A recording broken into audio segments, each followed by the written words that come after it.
Hello guys, I hope you all are fine and doing good. This is Dhruvik Kacharia.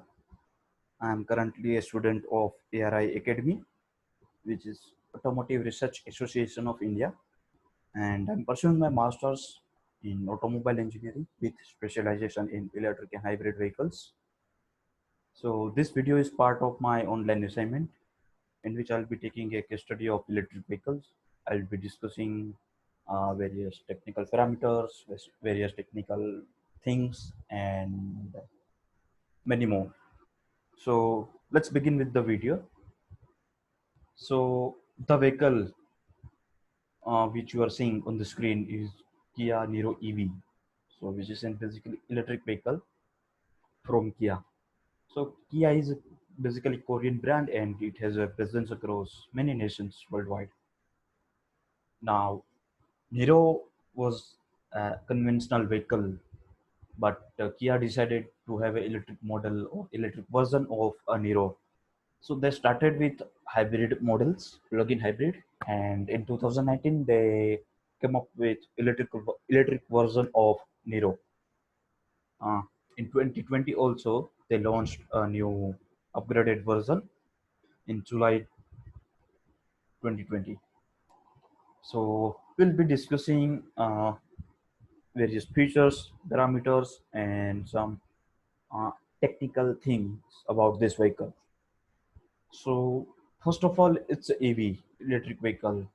The reason I'm choosing electric vehicle is electric vehicles are the future of roads. They are pollution free on the roads. They are noise free as well, and also they consist of some mature technology and some futuristic technology that we'll discuss in the video. Now, if we talk about electric vehicles, so it has some similarities with conventional vehicle and some unique features or unique subsystem than the conventional vehicle. Now, if we talk about conventional vehicle, it comes with powertrain, um, in which there is engine, there is gearbox, and a lot of other things. Now, in the electric vehicles, the powertrain consists of electric model, like electric motor, my pardon, and it has a two-stage reduction, or many vehicles consist of four-stage reduction. Now, conventional vehicle use a fuel as a source of energy. So basically, it uses fuel or chemical energy, and it converts chemical energy into the mechanical energy. Now, here in the battery also, like in electric vehicle, we have a battery for the energy resource. Now, battery uses chemical energy and converts into the electrical energy, and ultimately motor will be converting electrical energy to the mechanical energy. So we have two conversions here, two energy transfers. So this is the difference, and we have some converters like DC-DC converters, DC to AC converters, AC to DC converters, and AC to AC converters. Most of electric vehicles have DC to DC converters because battery output comes in the DC. So we need to convert it into the various DC supply as components are using DC supply. Now, in most of EVs, uh, we have battery output of 48 volt. Some may have 72 volts, and some may have more than that. But it's quite risky and it's dangerous too. So most of the EVs come with 72 volt or 48 volt output. Let us consider a 48 volt output of the battery. So we get a 48 out volt DC. Now, there are many components and devices which are present in the vehicle. So they have a different power requirements. So we need to fulfill that power requirements. Some devices runs on the 12 volt supply, some runs on the 24 volt supply. So we need to derive these supplies from the 48 volt. So here the concept of DC to DC converter comes in. We need to convert 48 volt to 12 volt. So we need to use a DC to DC converter for those auxiliary systems. Now for the motors, uh, some motors have input of AC supply and some runs on the input of DC supply. So for the AC supply, we need to put again an inverter, so which takes a DC supply and it converts it into the three-phase AC voltage. So depends on the motor, we need to put that devices also, or those conversion devices. Now motor will convert electrical energy to the mechanical energy. So there can be various kinds of motor. There can be SRA motor, which is switch reluctance motor. There can be AC induction motor, which is basically three-phase AC induction motor. We can have a PMSM motor, permanent magnet synchronous motor. So there are various kinds of motor. Now we will look into the various kinds of electrical loads which can be present in the vehicle. Now, there are mainly three types of electrical loads. The one is resistive load, the second one is capacitive load, and the third one is inductive load. Now, if we discuss about resistive load, so it consumes the power in such a way that current remains in the phase with voltage. So basically, it runs on the principle of very basic Ohm's law. So in these kinds of load, the current is in phase with the voltage supply. So the power factor will be unity. And example of resistive load, we can take electrical heaters, which is best example of resistive load. Now, if you move on to the capacitive loads, so in capacitive loads, the current wave leads the voltage wave. So ultimately, power factor will be leading. And example, we can take for capacitive loads is a lamps. Now, finally, we can talk about inductive load. So in the inductive load, the current wave lags the voltage wave, and ultimately power factor will be lagging. The examples for inductive load, we can consider motor, solenoids, power windows system, and many more. So wherever you can see a coil, it can be considered as a inductive load. So this was all about various kinds of electrical loads. Now we'll move on to the further specifications of the vehicle. So let's start. So as we have discussed earlier, the Kia launched 2020 version, like it was upgraded in many features. So it got a 64 kilowatt hour battery, which comes with a 201 horsepower electric motor, and the motor is placed in the front part of the vehicle. Now, from these two basic figures, we can analyze it's not a competitive to the Chevrolet Volt or Tesla Model 3 because they are more than these. Uh, this model cannot compete or rival them, but still it makes a difference with other electrical models which is present in the market. So if we talk about specifications, vehicle specifications and parameter, so it has a length. It has a length of 4375 mm. It has a height of 157 mm, including the roof rails from the ground. It's a five-seating configuration, and the curb weight uh, the vehicle has is 1812 kg. It also has 17-inch alloy wheels, and we don't get any spare tire, but we get a tire repair kit.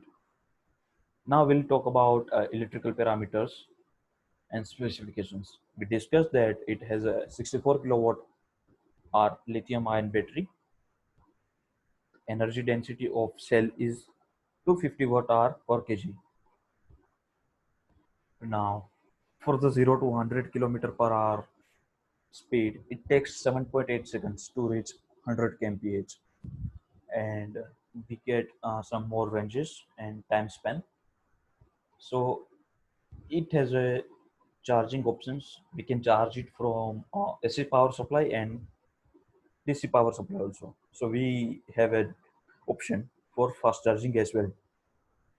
We can charge our vehicle with the help of DC fast charger from 20% to 80% in just 42 minutes. It's quite fast. So it is a 7.2 kilowatt onboard charger.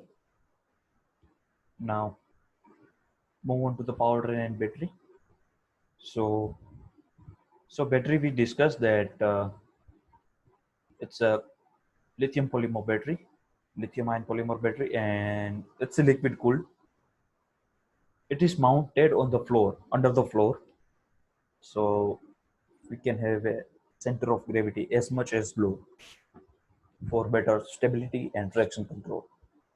Now, if you talk about motor, so Kia Niro EV model has PMSM motor, permanent magnet synchronous motor. It operates in a four driving mode. The one is Eco, Normal, Sport, and the Eco Plus. So we can select the driving mode according to our driving capability, location, and weather conditions. Or it also depends on the driver's behavior. It also comes with the concept of regenerative braking. So what regenerative braking is? So when you are braking, the kinetic energy of the vehicle is converted to the electrical energy, and it is fitted to the battery, which will charge the battery, and we can get some more extra miles or extra kilometers in our range.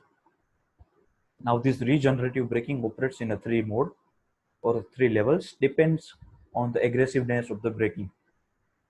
Now if you are aggressively braking, you can set or you can switch to the third level, and it will be converting and transferring the energy as per the levels.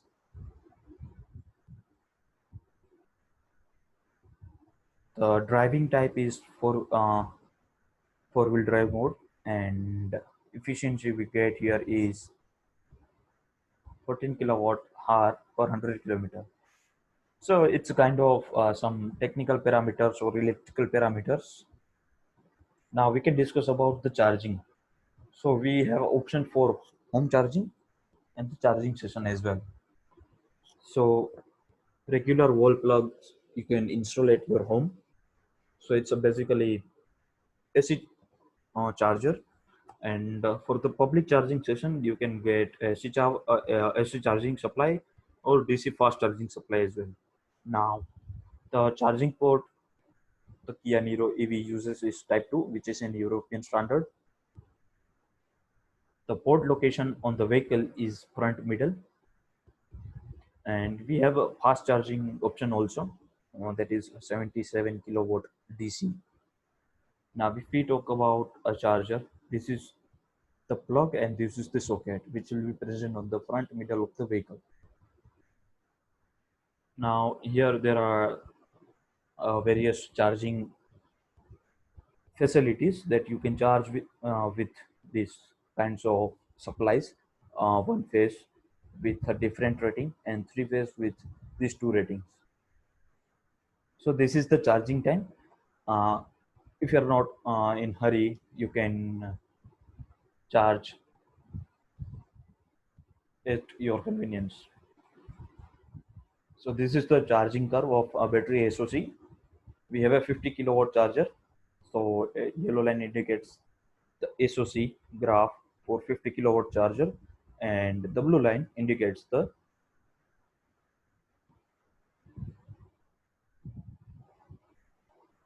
350 kilowatt charging time.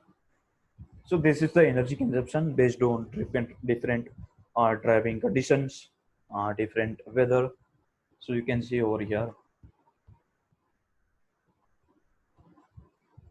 Now, if we talk about some advanced technology, so Specifically in Tesla Model 3, we have a ADAS system, which is autonomous driving.